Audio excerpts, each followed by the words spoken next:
Okay, so I want to talk about stairs, building stairs. They're actually quite easy to build. The only problems that maybe you'll run into is, the dimensions of the height and the pitch of the staircase in order to fit the model. And when you're building like this, you're going to run into problems where you're going to have to cheat stair treads. I mean, I don't know what the actual stair tread is on this. Like, I'll show you one of the photos that I have. See there's 1, 2, 3, 4. I believe that's the command deck bridge right there. So there's 4 quite beefy steps. Like, I don't think those are the usual 7-inch. I think they're probably 9. They could be, like 12 gets to be tall. 9 is acceptable though, and I think it's an acceptable standard with nautical, I'm pretty sure. Because they don't have a lot of room to, for pitch on stairs and ladders. Well, ladders are vertical anyway, but I don't know what the pitch is on this particular ladder style open. I'll have to build that as well. But these are fairly easy to build, the solid steps, and that's what they are. So here's the situation. So I have lots of 291s and 292s. 292 is a bit too small. I'm going to have to build 6 steps. So there isn't 6. And if I do build 6, it's quite steep, and it'll extend out further, because this is my space right here. Here's the deck and this line right here. So I'm going to use 294. It's a bit proud. I don't have 293, and I'm not making another trip to the hobby shop today. I just was there, and I came back and I forgot. I got some other pieces I needed, and I forgot to get number 293, which would have been a good compromise, but I probably would have had to have used 5 steps instead of 4. So I'm going to go with this because they're buried and painted gray and in behind stuff, so I'm not really going to worry about it. Because it's more important to me that this is clear, this area here, than steps coming out to here. I want them just to come to here. So they'll be okay. Now what I did was took a piece of 20 thou sheets, cut a 10mm strip. That's the width of my staircase. And then you can see how I just cut these a little bit oversized, because once they're glue and set, I'll sand them flush. And I've made these before, and they're quite easy to do. You just lay them on like this. I'll show you. So I have these pieces cut right here. A little bit oversized, right? Okay. So I'm going to take some cement. I'll start, I'll just start right here. Put on a fair bit of cement so it stays wet long enough to take the tread, or the angle in this case. And I'm just going to line it up to this line. Like, these lines are not important how spaced they are apart. They're just registry lines. Just make sure they're square to this strip, just so that you can start the stair treads square. Okay, so I lay one like that, and then I put in another little pool of cement, and then I just drop in the next one. Just be careful you don't push and lift the other one up if you're doing this wet.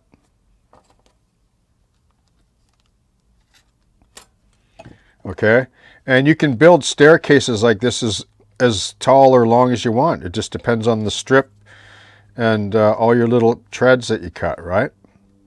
So these treads are cut about 13 mil because the strip is 10, so I want a little bit of overhang so I can flush them up real nice. And you'll see, once they're set, you can just board sand the edges nice, and they're beautiful. And they look really good. Quick and easy to do. See, so there's two sets of stairs. And then I can cut, when they're set, I'll just cut that there, cut this one there, and vice versa, and then I'll sand the sides, and I'll drop them into place.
Okay, so I'm going to build these ladderways from the main deck down to the quarter deck here. I want to get them out of the way.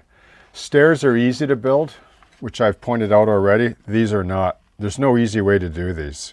You can build a jig, but an HO, forget it. I'm not doing it. I'm not building a jig for HO scale. And that's why they invented photo-etch. Like, here's another picture of them here. Okay, and then I'll show you one more pic. Right there. And what I'm going to use is this channel styrene by Plastruct. You can get the equivalent in Evergreen. I don't know what the number is offhand, but this company has stuff that Evergreen doesn't, vice versa. Okay, so I use them both. Mostly Evergreen though. That's the number right there, 90532. And I'm going to use the channel, the back, the smooth side to glue the stair treads on. And then I'll run the other channel piece like this on the outside, just to give it some detail instead of it just being plain Jane, because I think they are anyway. They're probably channel for strength. So all I'm doing is I'm oversized these, and I'm taped 4 together, and I'm putting the rake on the tread. I'm just eyeballing it. I'm not measuring anything other than I spaced it HO 1 foot spacing, roughly. And I'm just going to draw lines like this from this mark. How can you tell I really love this part, right?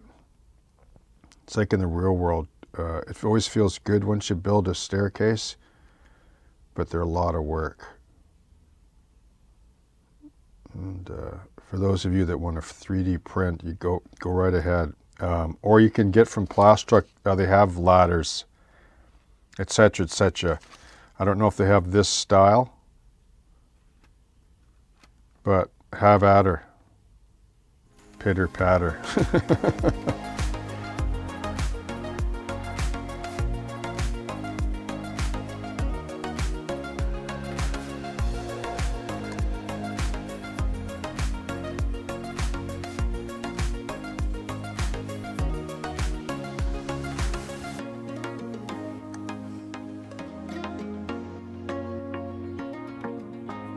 Old-fashioned model building.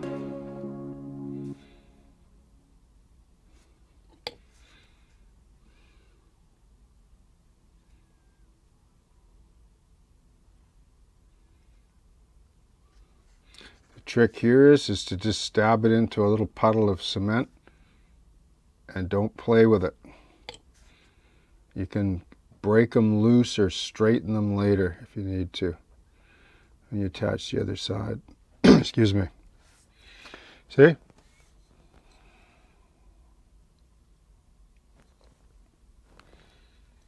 Oh, sorry.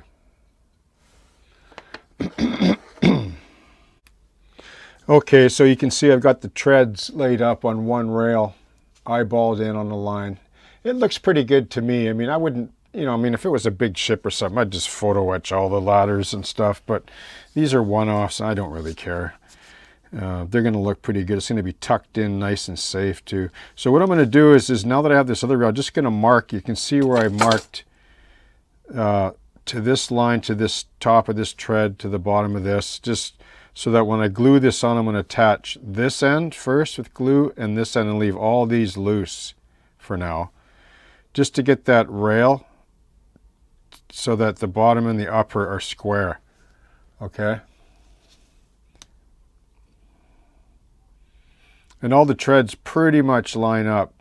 It pays to have a nice set of nippers. These, I picked these up 30 years ago. Please don't ask me where I got them. They're from Switzerland. So if you want to search for tools, look in Switzerland. They make the best jewelers, fine craftsman tools, I think, in the world. And these are carbide tip. And I can get in and shave a hair with these, like nip off, like a square end. Like, that's how good they are. And they're one of my favorite go-to tools of my whole modeling career. I've always had these. Never loaned them out, ever. Never left my side. So that's what I'm going to do, and then that'll be reasonably good, I think. And when it's tucked in place, and I can tweak these stair treads If it's a good bond, evergreen is quite forgiving. You can move it and bend and flex to get them lined up. Sometimes just eyeballing things is necessary in this hobby that we endeavor to pursue, and that's the way it is, right? Okay.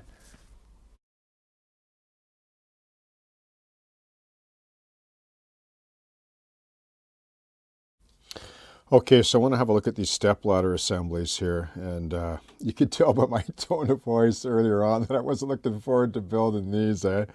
Like, these are easy, right? I showed you how to build these steps many times through the warehouse series and on this particular tug build series. These are really, so you could build these in your sleep almost. If you keep these right angles square to the strip, with register lines, you can make as long a flight of steps as you want. You can make long pieces and then cut them off for different projects, make some ahead of time. But these, like I say, this is why they invented photo-etch and now 3D printers you could probably do this in. But, excuse me. So the trick with these is just manual dexterity. Like, these treads are not going to be the exact length unless you want to take the trouble to sand them, block them, tape them together, make them perfect. This would be easier.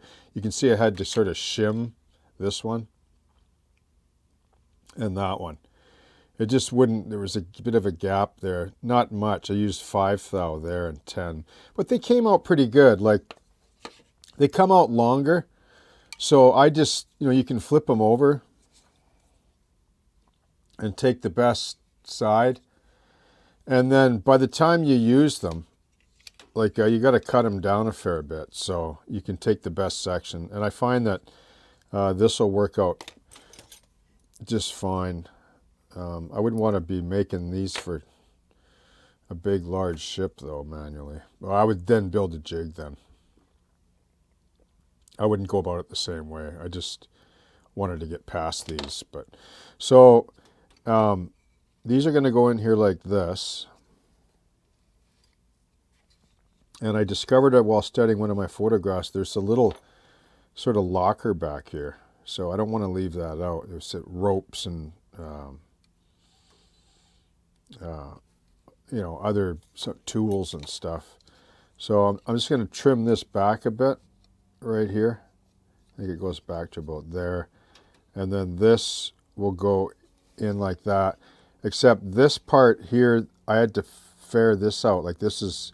I looked at the photo again. And this is what I was saying before. Like, you don't worry about all these little fittings until you start, like, once you get the main dimensions of the boat, the plan and the elevation, you just make these as you go and just fit them onto the model. You don't worry too much about, oh, geez, I'm out by 3 inches. Because in HO, it's not a biggie, really, in this particular case. So I made these...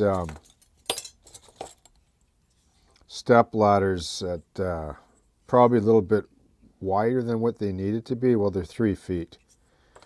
And they fit in there nice, so yeah. Okay.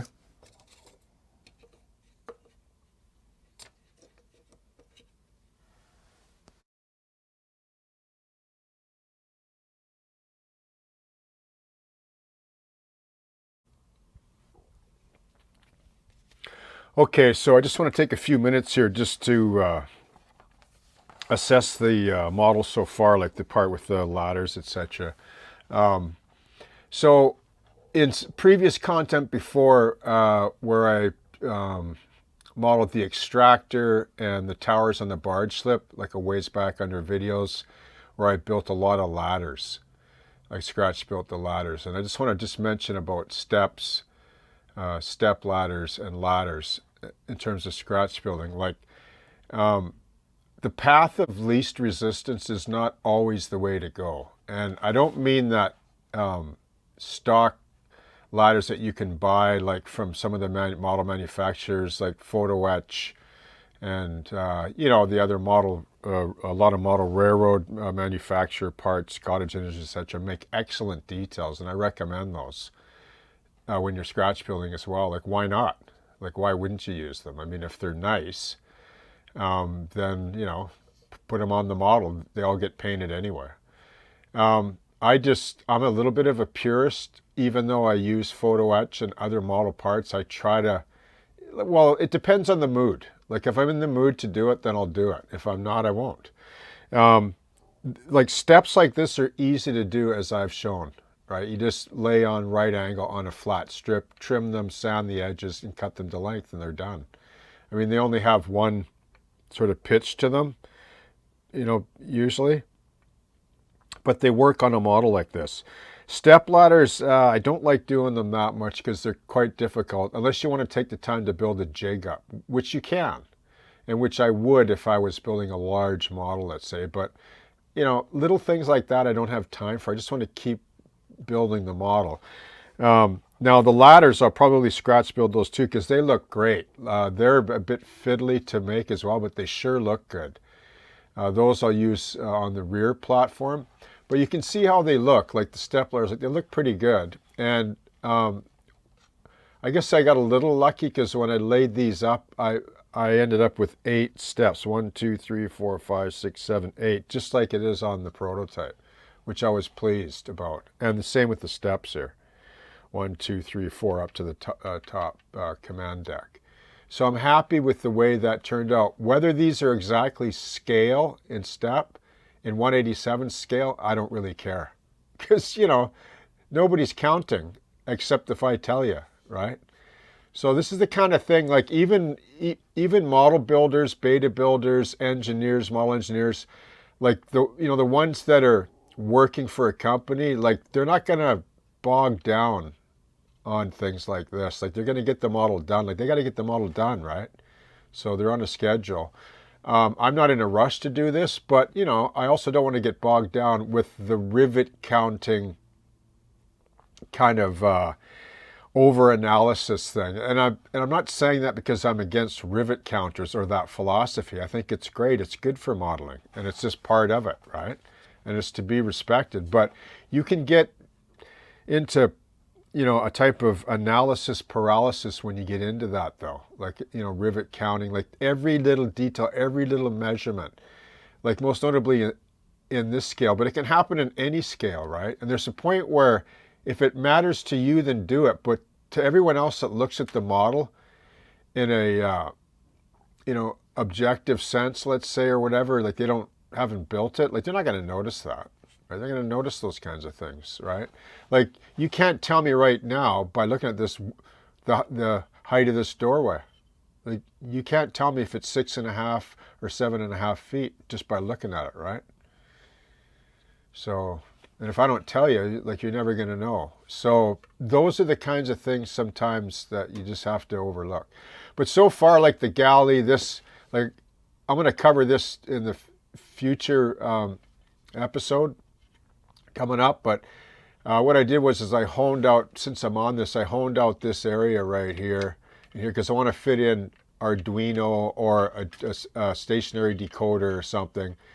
I want to have room, and I'll probably drill a nice neat hole through the bottom of this so I can wire it down through the layout so I can hook it up to the layout and run it with DCC for lighting, etc. So I can light the tug up. I'm just building that option in. Whether I'll put all the lights on right away, I'm sort of saving that as a separate production kind of thing, but you can see and I put portholes in here. I don't know if there's a porthole here, but I put it in there anyway. So that if there's a light in there, it'll shine out because this is going to be covered anyway, and it might create some kind of cool effect of light shining onto the winch back here, etc. But anyway, those are things that you just freelance into the model that you don't know about when you're building from photos, which no one else will know either if you don't tell them. Okay?